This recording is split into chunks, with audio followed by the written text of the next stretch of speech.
Hello, कसे आहात तुम्ही सर्व? तर भरपूर दिवसापासून ना मी खूप कमी व्लॉग्स अपलोड करत आहे. पण मी आता पूर्णपणे विचार केला आहे, की रोज एक तरी व्लॉग टाकेल तुमच्यासाठी म्हणून.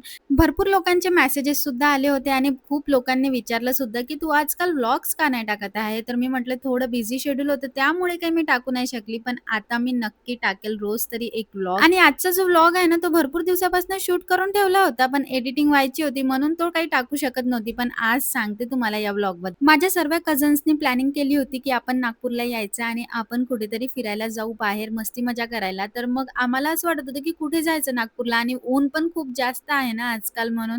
तर मग आम्ही सुचवलं, की आपण जाऊया वॉटर पार्कला. मग आम्हा सर्वांना असं वाटलं, की कोणत्या अशा वॉटर पार्कला जाऊया, की आपण तिथे गेल्यावर खूप मजा येईल. कारण नागपूरला तर भरपूर वॉटर पार्क आहे आणि त्यामधला एक बेस्ट शोधणं खूप कठीण होतं. आणि मी ना नागपूरमधल्या भरपूर साऱ्या वॉटर पार्कला गेली आहे. त्यामधनं मग मला असं वाटत होतं, की कुठे आपण छान अशा ठिकाणी जाऊ जिथे एन्जॉय होईल. मग मला सुचलं, की याआधी आपण जेव्हा शिवतीर्थला गेलो होतो ना, तेव्हा खूप मज्जा आली होती. म्हणून मी यांना सर्वांना बोलली, की आपण पण आताही शिवतीर्थलाच जाऊया. आणि सांगायचं म्हटलं ना, तर आम्हाला जायला खूप जास्त लेट झालं होतं. म्हणजे आम्हाला तिथे 10:00ला पोहोचायचं होतं आणि आम्ही 12:00ला पोहोचलो होतो. म्हणजे 2 तास लेट. असं वाटत होतं, की 2 तास गेले आपले एन्जॉय करायला. आम्ही इथे पोहोचल्या-पोहोचल्या सर्वात आधी ना बोटिंग राईड एन्जॉय केला. म्हणजे just like banana boat, dragon boat आणि भरपूर साऱ्या राईड, शिकारा वगैरे. त्यानंतर मस्त वॉटर पार्कमध्ये एन्जॉय केलं, रील्स वगैरे बनवल्या. खूप मज्जा आली वॉटर पार्क. मग आम्ही गेलो एडव्हेंचर पार्कला. एडव्हेंचर पार्कमध्ये पण खूप एन्जॉय केलं. झिप लाईन वगैरे केली आणि मला माहितीच नव्हतं की इथे अम्युजमेंट पार्क सुद्धा आहे. मस्त छान ड्रॅगन वगैरे सर्व झुले होते आणि त्यामध्ये सुद्धा एन्जॉय केलं. आणि हो, फूडचं सांगायचं म्हटलं ना, तर इथे ना तुम्हाला सर्वात आधी ब्रेकफास्ट मिळतो, त्यानंतर लंच आणि त्यानंतर मग निघताना हाय टी आणि थोडं स्नॅक्स वगैरे मिळते.